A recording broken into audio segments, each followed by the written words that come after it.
Covid duties చేస్తున్నప్పుడు ఆవిడ నా దగ్గరకొచ్చారు. ఏమని చెప్పారంటే, "మేడం మా అబ్బాయికి 2 కిడ్నీస్ ఫెయిల్యూర్ అయిపోయినాయి.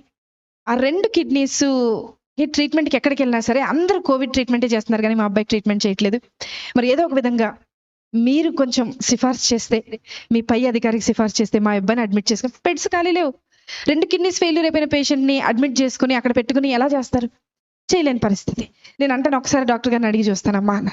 డాక్టర్ గారిని అడిగితే డాక్టర్ గారు అన్నారు, "2 కిడ్నీల ట్రీట్మెంట్ ప్రస్తుతానికి మనం స్టార్ట్ చేయాలి అనన్నా బేసిక్‌గా ఒక రోజుకి 24 గంటలకి ₹1,50,000 అవుతాయి. కార్పొరేట్ హాస్పిటల్ అది. మరి వాళ్ళు కడతారా?" నేను ఆవిడ దగ్గరికొచ్చి అడిగాను. ఆవిడ ఈ బైబిల్ చూపించి అంది, "అమ్మా నాకు వెనక ముందు ఎవ్వరు లేరు. నా దేవుడే నా దిక్కు. నేను ఎక్కడికి వెళ్లి వెతకలేను, అడగలేను.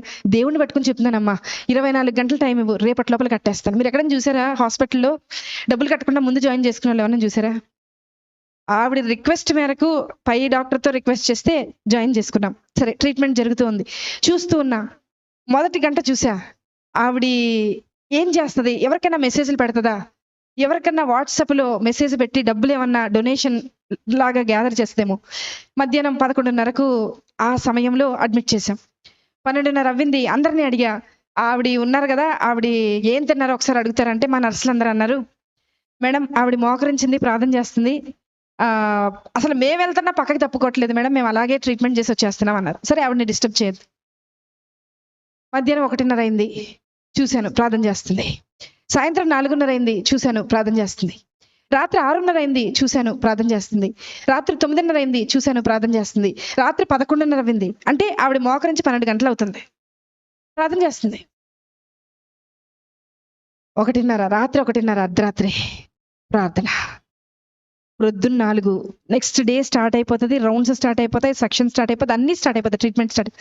మాకు స్టార్ట్ అయిపోయింది గానీ ఆవిడకి మాత్రం ప్రార్థన ఎండ్ అవ్వలా. 7:30 ప్రార్థన. మరుసటి రోజు 8:30 ప్రార్థన.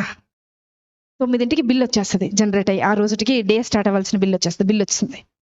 అందరు పేషెంట్స్ రౌండ్స్ అయిపోయినాయి. ఈవిడ దగ్గరికెళ్ళాలి. నా పైనున్న డాక్టర్ అడిగారు, "అమ్మా ఆవిడ బిల్ కట్టారా?" అని అడిగారు. నేను చెప్పబోతున్నా. నాకు భయం వేస్తుంది. ఎందుకో తెలుసా?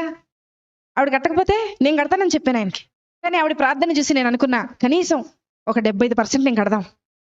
ఏదో చైన్ ఉంటది కదా! మా ఆయనకి తెలియకుండా అమ్మేసి కట్టేసేద్దామని అనుకున్నా.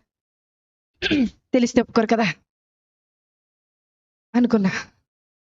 ఆవిడ దగ్గరికి వెళ్తున్నాం. స్థలం లేక స్టెప్స్ కింద పెట్టారు. ఒక స్ట్రక్చర్ ఏసి ఆ అబ్బాయికి ట్రీట్మెంట్ చేస్తుంది. అక్కడికి వెళ్ళేలోపు అడుగు అక్కడికి పెట్టేలోపు డాక్టర్ గారు అన్నారు, నా పక్కన ఉన్న డాక్టర్ గారు అన్నారు, "మేడం హాస్పిటల్" అని అన్నారు. "చెప్పండి సార్ ఏదో మీరు చెప్తున్నారు." అంటే ఇంకా కొంచెం టైం దొరుకుద్దేమో, ఏదైనా ఆన్సర్ ఆలోచించి ఆయనకు చెప్దాం. ఎందుకంటే ఆవిడ